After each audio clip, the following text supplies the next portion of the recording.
Hey guys, good morning. Long time no vlog. Anyway, if you're new here in my channel, good morning. I'm Jill and maayong adlaw sa inyong tanan. Anyway,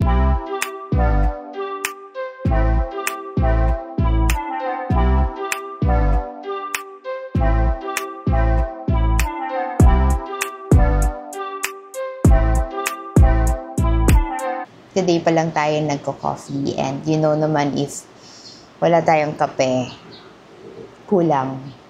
Kulang ang morning natin. And usually, I have my coffee around 6 or 6:30 or somewhere in between.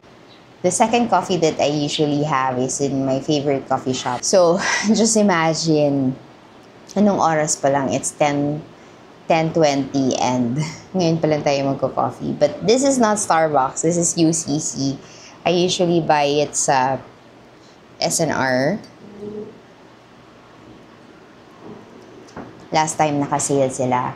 So now, inuubos namin siya. Kailangan maubos siya right away. It's because until February 10, I think, yung coffee natin. So, kailangan doble tayong magkakape dito sa bahay. But anyway, usually I drink coffee outside. Pero, ano naman siya?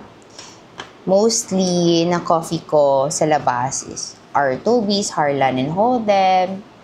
And aside from Harlan and Holden because coffee, sometimes I go also to Elephant Grounds. Yung boses natin, malalim pa rin, guys. Kaya medyo na-awkward ako ngayon pag nagsasalita. Also, I wasn't able to use my voice recently for the voiceover. I'm still reconsidering some of the brands and agencies that I'm going to work with for this year. So, medyo pumipili tayo. And then, what else?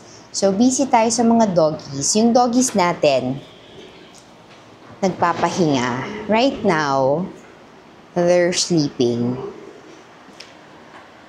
That's Hunter and that's Bella. So, nilalagyan namin ng harang yung sa room. It's because si Hunter, may times talagang pumupunta pa rin sa room. Unlike si Bella, natitrained na kasi. And aside from that, ang problem ko pala kay Hunter, hindi ko pa rin siya, minsan meron siyang time na nagsi-CR siya dun sa CR. Kasi si Bella well-trained na, kagaya ni Max before. Now, si Hunter, hindi ko siya natutukan. So, until now, may times na nagsi-CR siya sa CR, but may times pa rin na dito sa labas.